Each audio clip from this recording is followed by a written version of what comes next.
কলকাতায় ঝিনাইদহ ৪ আসনের সংসদ সদস্য মোহাম্মদ আনোয়ারুল আজিম আনার হত্যার তদন্তকারী পশ্চিমবঙ্গ সিআইডি দক্ষিণ ২৪ পরগনার একটি খাল থেকে কিছু হাড় উদ্ধার করেছে।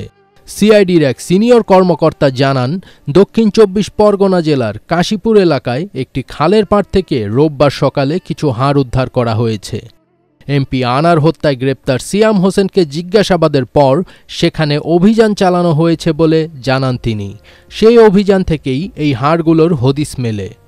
গত সোমবার নেপালে গ্রেপ্তারের পর শুক্রবার সিয়ামকে কলকাতায় আনা হয় বলে সিআইডি সূত্রে জানা গেছে।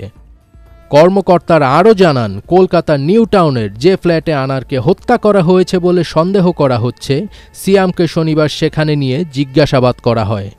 পশ্চিমবঙ্গ সিআইডি ডিজি একে চতুর্বেদী সাংবাদিকদের বলেন, আমরা কিছু হাড় উদ্ধার করেছি। প্রাথমিকভাবে এটি মানুষের হাড় বলেই মনে হচ্ছে। সেগুলোকে ফরেনসিক বিশ্লেষণের জন্য পাঠাচ্ছি। হাড়গুলো পাঁজরের খাঁচা ও বাহুর বলে মনে হচ্ছে। মাথার খুলি এখনও উদ্ধার হয়নি। ওয়ালটন ফ্রিজ কিনে অনেকের মতো আপনিও হয়ে যেতে পারেন মিলেনিয়াল। সেরা পণ্যের সেরা অফার। সিআইডি কর্মকর্তারা জানান, খালের যে জায়গা থেকে হাড় উদ্ধার করা হয়েছে সেটি নিউটাউন ফ্ল্যাট থেকে প্রায় ১৫ কিলোমিটার দূরে। এক সিআইডি কর্মকর্তা জানান, ২৩ মে গ্রেপ্তার আরেক আসামি জিহাদ হাওলাদারের দেওয়া তথ্যের ভিত্তিতে তারা ২ সপ্তাহের বেশি সময় ধরে এই এলাকায় অনুসন্ধান করে যাচ্ছেন।